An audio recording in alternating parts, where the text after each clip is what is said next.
just as the entire sports landscape had written Deshaun Watson's football eulogy and practically handed Cleveland's franchise to Shedeur Sanders. A single viral tweet from Pat McAfee sent absolute shockwaves through the NFL. Watson unleashed a terrifyingly perfect 7-touchdown clinic during red zone drills, forcing even his fiercest media skeptics and vocal Shedeur advocates to freeze in sheer disbelief. That single explosive afternoon completely hijacked the national narrative, putting $230 million of guaranteed pressure directly back on center stage. Yet with Shedeur calmly matching efficiency step for step with the second unit, head coach Todd Monken is suddenly thrust into a high-stakes quarterback war where every rep could dictate the franchise's future. Was Watson's jaw-dropping masterclass the sudden rebirth of an elite superstar, or just a temporary flash before the rookie takes over?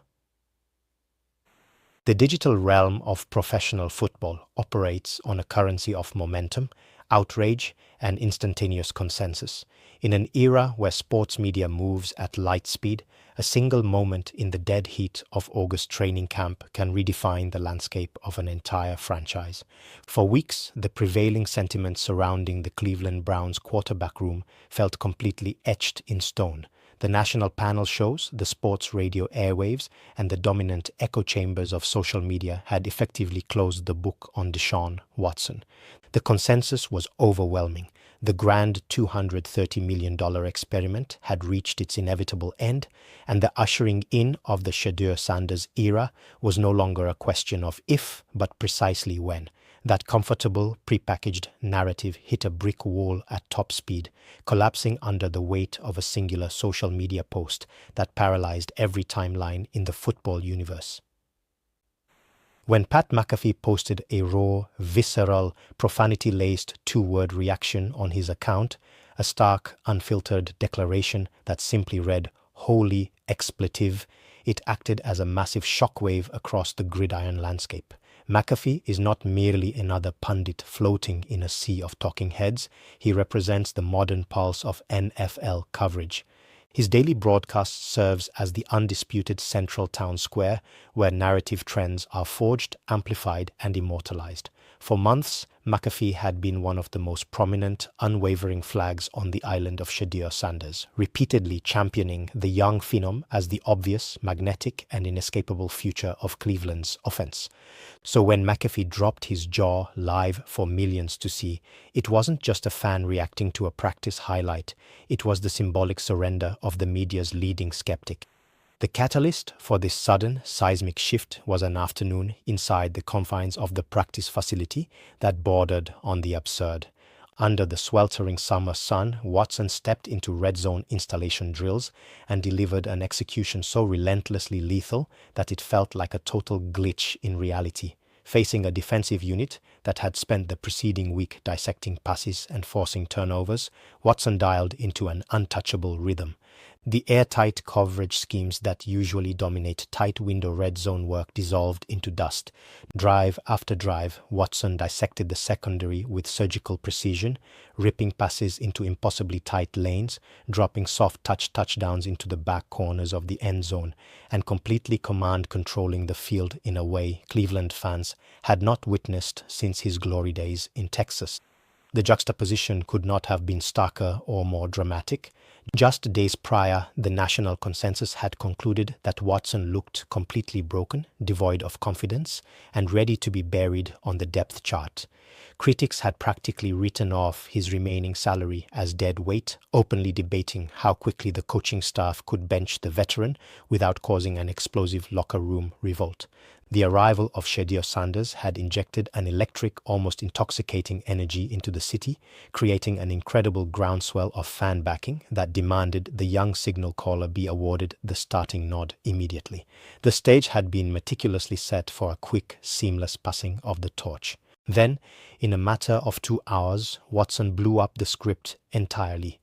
The statistical clinic he authored in that red zone session didn't just ruffle feathers, it shattered the existing power dynamic. It forced analysts who had already drafted their Watson obituaries to hit delete on their keyboards and re-examine everything they thought they knew about the Browns' depth chart. The sheer velocity and accuracy on display signaled that the multi-Pro Bowl talent wasn't dead, it had simply been dormant.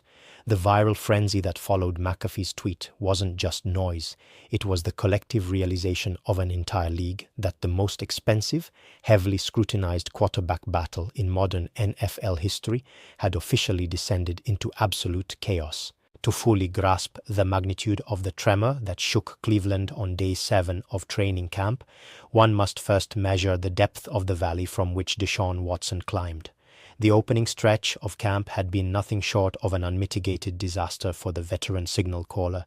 In the preceding practices, Watson looked hesitant, overwhelmed, and completely out of rhythm, tossing 6 catastrophic interceptions into the waiting hands of a ball-hawking secondary.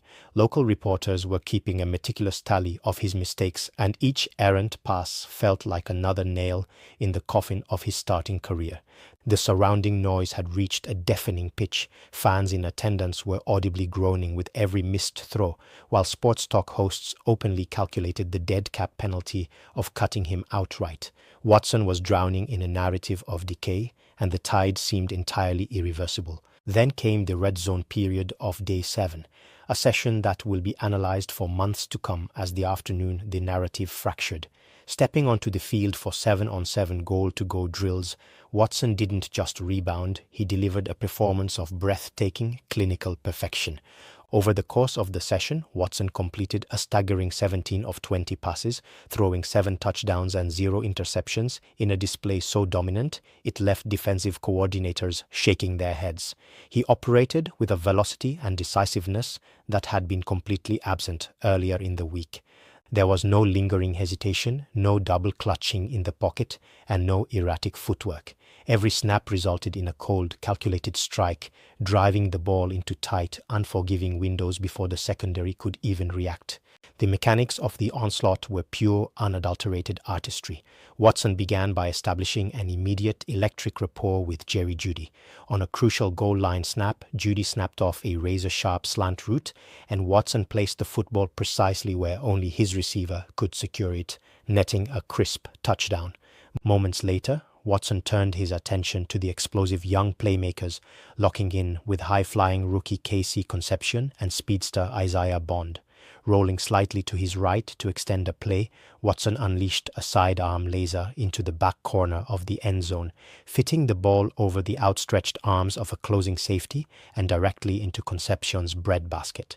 He followed that up with a touch pass to Bond over the middle, dropping the ball in with soft precision right over the linebacker's shoulder. 7 times the offense broke the huddle in the scoring zone, and 7 times Watson culminated the drive with 6 points. Context, of course, is critical when evaluating August practice numbers. Detractors were quick to point out that this masterclass unfolded during an unpadded 7-on-7 period where the pass rush was non-existent and defenders were prohibited from delivering full contact hits. Skeptics argued that excelling in shells without a real defensive line collapsing the pocket is a world away from surviving on Sunday in November. Yet even within the controlled environment of a practice field, Watson demonstrated something that stats alone cannot fully capture: the raw, undeniable arm talent and instinctual flair that originally prompted Cleveland to shell out an unprecedented $230 million fully guaranteed contract. The arm strength was back, the quick trigger release was back, and above all, the swagger had returned. For the first time all summer, the quarterback who once led the league in passing and dismantled elite defenses at will looked fully resurrected. That 17 for 20 stat line was more than just a good day at the office. It was a loud, defiant reminder that when Deshaun Watson is operating at his peak, his upside remains astronomically high. The 6 early interceptions were suddenly erased from the headlines, replaced by the reality that Watson's ceiling is something very few players in the world can replicate. He didn't just win the day, he reminded everyone why he was given the keys to the franchise in the first place. The true seismic weight of a modern sports story isn't measured solely in practice statistics. It is defined by the moment the national media apparatus is forced to swallow its own words and surrender its cherished storylines. For months, Pat McAfee had served as the undisputed champion of the Shedeur Sanders movement, using his massive daily platform to construct an almost inescapable narrative. McAfee wasn't just casually backing the rookie, he had built a fortress of momentum around him, framing Shedeur as the smooth, charismatic, cold-blooded messiah destined to rescue Cleveland from years of executive dysfunction and Watson's crippling contract. Every highlight of Shedeur throwing a crisp post route or walking off the field with his signature flair was amplified to millions of viewers. McAfee's show had essentially functioned as a weekly infomercial for the passing of the torch, creating a cultural consensus that Watson was a relic of a failed era, merely occupying space until the coaching staff had the courage to crown the young star. That entire media construct came crashing down in real time during a single, unforgettable broadcast of the Pat McAfee show, as the live newsfeed trickled into the studio detailing Watson's staggering 17 of 20 7-touchdown clinic. The energetic host was caught completely off guard. Live on air, the high-octane banter came to a grinding halt. McAfee leaned into his microphone, his eyes wide in genuine, unscripted shock as he read the stat line out loud. The contrast between his past months of dismissive commentary toward Watson and this sudden, jaw-dropping realization was staggering. Watching a media titan who had staked so much on Shedeur's immediate takeover publicly admit that Watson looked completely undeniable was a watershed moment for the entire NFL coverage landscape. McAfee's live reaction acted as an immediate green light for the rest of the sports media ecosystem to pivot. When a leading voice with unprecedented cultural sway openly breaks rank from a pre-established narrative, the dominoes fall at lightning speed. Within hours, the narrative that had seemed completely locked in stone just 24 hours earlier underwent a violent overnight shift. Television panel shows that had spent the early morning preparing segments on when Shedeur would officially be named QB1 were suddenly forced to scrap their run sheets. Analysts who had spent weeks calling Watson's contract the worst financial blunder in professional sports history were suddenly leaning into their cameras, debating whether the three-time Pro Bowler was on the precipice of an historic comeback story. The sudden pivot demonstrated the terrifying volatility of modern sports media, where a single afternoon of elite execution can instantly reverse months of calculated punditry. Why did McAfee's live surrender matter so much? Because in today's NFL, public narrative and locker room reality do not exist in separate vacuums. They constantly bleed into one another. When an influential heavyweight like McAfee acknowledges that a veteran is putting on a clinic, it removes the safety nets for those eager to pull the trigger on a premature quarterback change. It shifted the conversation from an easy, romantic story about a flashy rookie savior into a complex, high-stakes battle between raw upside and proven world-class ceiling. The national media could no longer pretend that Watson was simply going to quietly fade into the background or forfeit his starting job without a fight. By the time the broadcast concluded, the entire tone surrounding the Cleveland Browns quarterback battle had been forever altered. The easy answers were gone, replaced by an electric, tense uncertainty. McAfee's viral reaction didn't just highlight one good practice session, it signaled the dramatic reopening of a competition that everyone thought was already over, setting the stage for a brutal psychological and physical showdown where every future throw would be judged under an intense, unforgiving national spotlight. In the explosive cauldron of modern professional football, true character isn't revealed when the spotlight is shining on you. It is forged in the silent moments when the stage is suddenly stolen away. As news of Deshaun Watson's 7-touchdown masterpiece tore through the national media, all eyes instantly shifted across the field to the second unit huddle. In an era where young quarterbacks are routinely coddled, protected, and prone to public displays of frustration, the football world waited for Shedeur Sanders to blink. A lesser rookie, drafted in the 5th round and constantly forced to validate his place in the league, might have unraveled under the weight of such an imposing, high-priced narrative. The stage was fully set for an emotional misstep, a reckless throw born of over-aggression or the visible slouch of a player who felt the starting job slipping through his fingers. Instead, Shedeur Sanders put on an absolute masterclass in poise, professionalism, and cold-blooded composure. Stepping under center for his scheduled second-team reps, the young signal caller completely ignored the media circus gathering on the sidelines. He didn't attempt to match Watson's long-distance fireworks with reckless, low-percentage deep shots.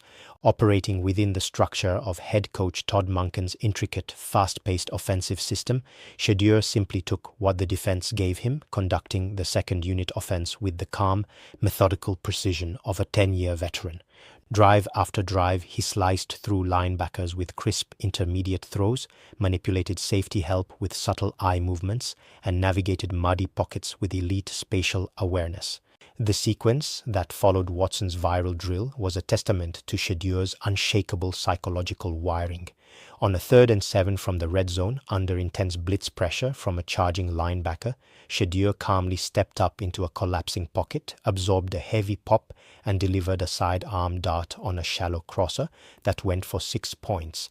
There was no wild celebration, no emotional outburst aimed at the media, and no subtle jab toward the starter's side of the field.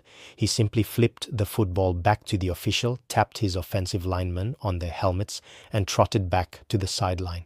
In a high-pressure environment specifically designed to break a rookie's confidence, Shedeur operated with a hyper-efficient, machine-like rhythm that matched Watson's flash step for step.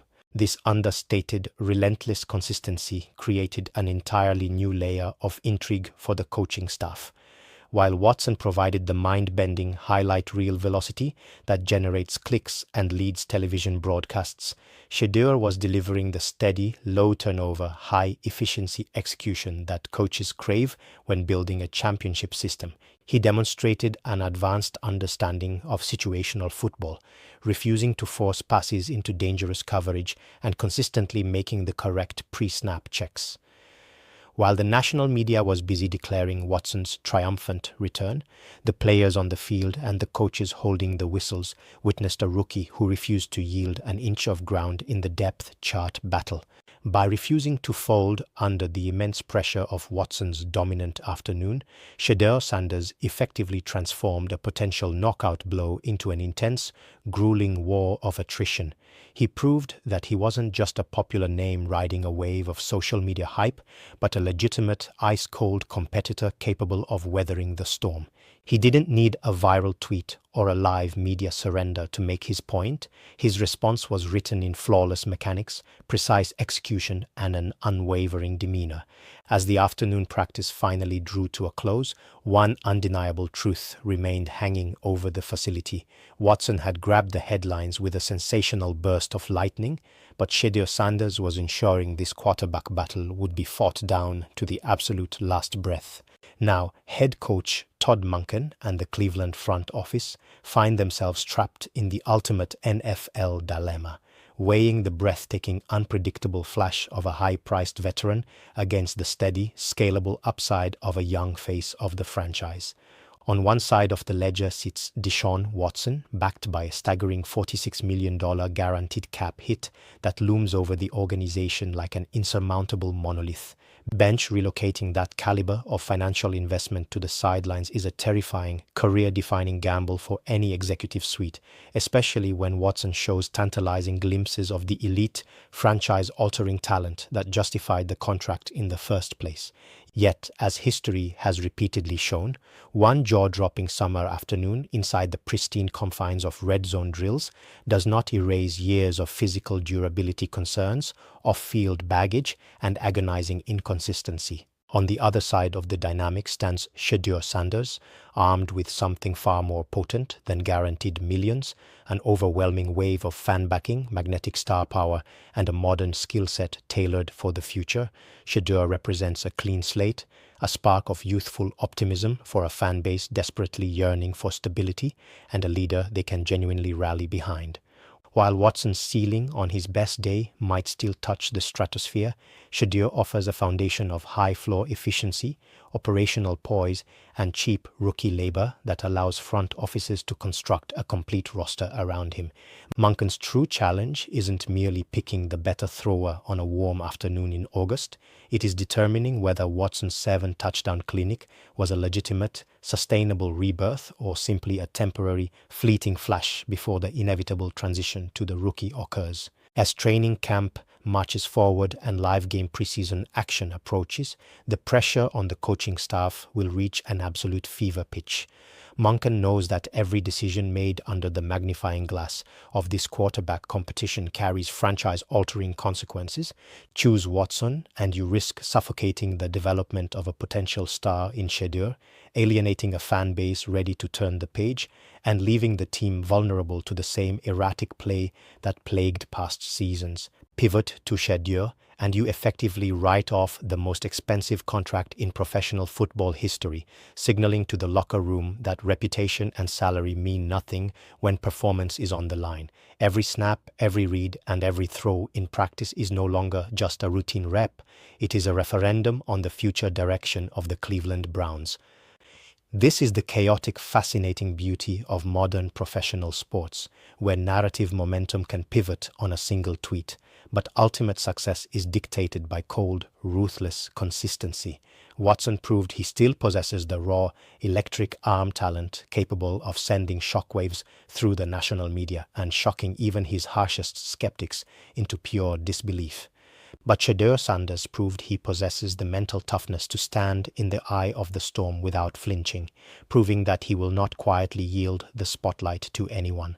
As the dust settles on an explosive chapter of training camp, the question hanging over Cleveland remains unanswered, sharper and more urgent than ever before.